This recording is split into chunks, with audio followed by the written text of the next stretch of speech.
మన ప్రభు అయిన యేసుక్రీస్తు నామములో మీ అందరికీ శుభములు తెలియజేయచూ ఉన్నాను. ప్రియ దైవజనమా, షారోన్ మన్నాలో భాగముగా ఈ దినం మరొక వాక్య భాగమును ధ్యానించుకుందాము. 120వ కీర్తన మొదటి వచనము. నా శ్రమలో నేను యెహోవాకు మొరపెట్టి తిని, ఆయన నాకు ఉత్తరమిచ్చెను.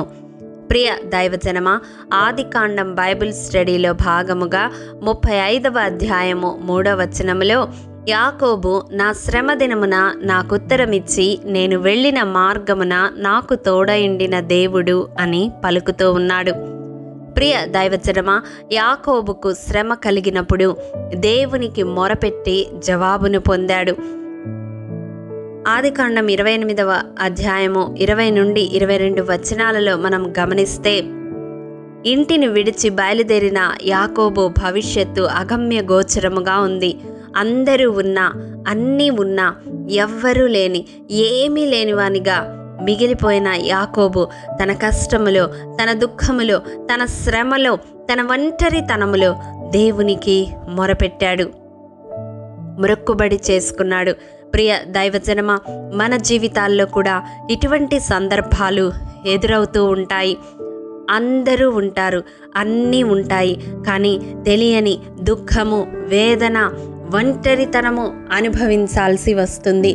అందరూ ఉన్నప్పటికీ, అన్నీ కలిగి ఉన్నప్పటికీ ఎవ్వరూ ఏమీ సహాయము చేయలేని స్థితిలోనికి మనము ఒక్కొక్కసారి వెళ్ళవలసి వస్తుంది.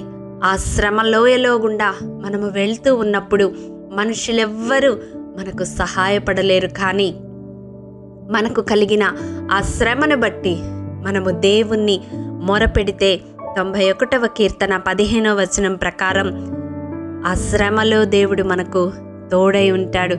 ఆ శ్రమను అనుభవించడానికి శక్తినిస్తాడు. ఆ శ్రమలో నుండి వెళ్ళడానికి తన హస్తాన్ని తోడుగా ఉంచి మనల్ని నడిపిస్తాడు. ప్రియ దైవజనమా, శ్రమ కలిగినప్పుడు మనుషుల వైపు చూస్తే ఒకవేళ అవమానించబడతామేమో, తృణీకరించబడతామేమో, హేళన చేయబడతామేమో, కానీ 34వ కీర్తన 4వ వచనం ప్రకారం దేవుని వద్ద విచారణ చేస్తే మనకు కలిగిన భయములన్నిటి నుండి ఆయన విడిపిస్తాడు. యాకోబు శ్రమలో, యాకోబు దుఃఖములో, యాకోబు కష్టములో యాకోబు దేవుని వద్ద విచారణ చేశాడు. తనకు కలిగిన భయములన్నిటి నుండి విడుదల పొందాడు. అంత మాత్రమే కాదు, 34వ కీర్తన 6వ వచనం ప్రకారం మన శ్రమలో నుండి మనము రక్షించబడాలి అంటే దీనత్వము కలిగి దేవునికి మొరపెట్టాలి. ఎప్పుడైతే దీన మనస్సు ధరించి దేవుని వైపు కనులెత్తి చూస్తామో, దీనుల పక్షముగా సహాయము చేయడానికి దేవుడు తప్పక ఉత్తరమిస్తాడు. ఆ శ్రమలన్నిటిలో నుండి రక్షిస్తాడు. అదే కీర్తన 17వ వచనంలో చూసినట్లయితే, నీతిమంతులముగా మనం మొరపెట్టినప్పుడు మన శ్రమలన్నిటిలో నుండి విడిపిస్తాడు.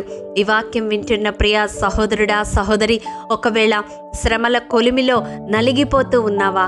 అయితే యేసయ్య రక్త ప్రోక్షణ క్రిందకు వచ్చి నీతిమంతునిగా, నీతిమంతురాలిగా నీవు తీర్చబడి మొరపెట్టినట్లయితే దేవుడు తప్పక నీ శ్రమలన్నిటిలో నుండి నిన్ను విడిపిస్తాడు.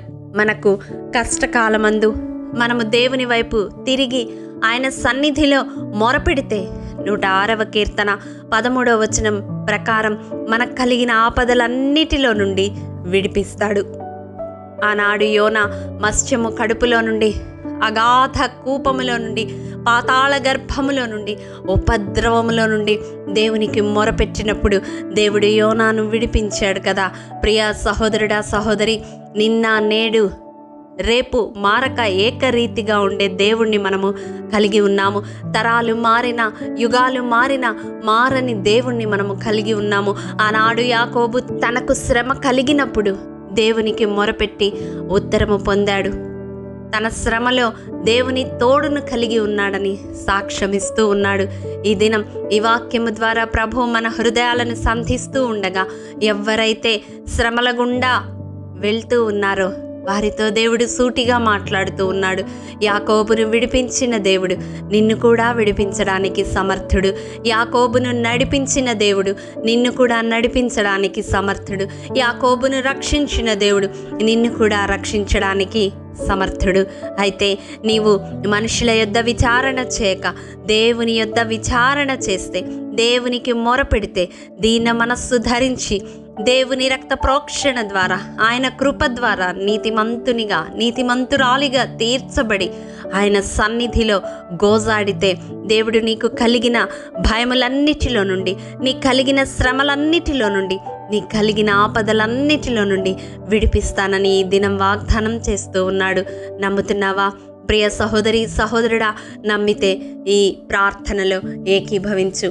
మమ్మల్ని మిక్కిలిగా ప్రేమించిన మా ప్రియ పరలోకపు తండ్రి, నీ పరిశుద్ధమైన, ఘనమైన, శ్రేష్టమైన, ఉన్నతమైన, భీకరమైన నామమునకు వందనాలు, స్తుతులు, స్తోత్రములు. దేవా నాయన, మాకు శ్రమ కలిగినప్పుడు ప్రభువా నీకు మొరపెడితే, నీ యొద్ద విచారణ చేస్తే ప్రభువా నీవు మమ్మల్ని విడిపిస్తానని, రక్షిస్తానని వాగ్దానం చేస్తూ మాట్లాడినావు తండ్రి. ఈ వాక్యము వింటున్న బిడ్డల్లో ఎంతమంది శ్రమల కొలిమిలో కాల్చబడుతూ నలిగిపోతూ ప్రభువా దీన మనస్సు కలిగి నాయన నీ వైపు చూసి మొరపెడుతూ ఉన్నారో అటు వారిని మీరు జ్ఞాపకం చేసుకునండి. నీ యొద్ద విచారణ చేసినప్పుడు, అయా నీకు మొరపెట్టినప్పుడు వారికి ఉత్తరం ఇవ్వండి తండ్రి. వారి కలిగిన భయములన్నిటిలో నుండి, వారు అనుభవిస్తున్న శ్రమలన్నిటిలో నుండి, వారి చుట్టూ ఉన్న ఆపదలన్నిటిలో నుండి విడిపించమని అట్టి బిడ్డల హృదయాలను, వారి జీవితాలను మీ హస్తాలకు సమర్పిస్తూ యేసు అతి పరిశుద్ధ నామం పేరట అడిగి పొందుకొని ఉన్నాము తండ్రి. ఆమేన్. ప్రియ దైవజనమా, అనుదినము షారోన్ మన్నా ద్వారా అడగబడుచున్న నెంబర్ ఇన్ బైబిల్ క్విజ్ ప్రశ్నలకు సమాధానములు ప్రతి నెల మొదటి వారము కామెంట్ బాక్స్లో పోస్ట్ చేయబడతాయి. కాబట్టి గమనించి మీకు తెలియని ప్రశ్నలకు సమాధానములు తెలుసుకొనగలరని ప్రభు పేరట మనవి చేయుచూ ఉన్నాము. ప్రియ దైవజనమా, ఈ దినం నెంబర్ ఇన్ బైబిల్ క్విజ్ ప్రశ్న: 65 సంవత్సరములు బ్రతికి మెతూషలను కనినది ఎవరు? మీ సమాధానం మాకు తెలియజేస్తారు కదూ. ప్రభు కృప మనందరికీ తోడైండును గాక. ఆమేన్. ప్రియ దైవజనమా, ఈ దినము జన్మదినము, వివాహ దినము జరుపుకుంటున్న వారికి షారోన్ గ్రూప్ తరపున హృదయపూర్వక శుభాకాంక్షలు తెలియజేయుచూ ఉన్నాము. దేవుడు శ్రేయస్కరమైన ఆశీర్వాదములతో ఈ సంవత్సరాది నుండి సంవత్సరాంతము వరకు మిమ్ములను నింపాలని ప్రార్థిస్తూ ఉన్నాము. ఆమేన్.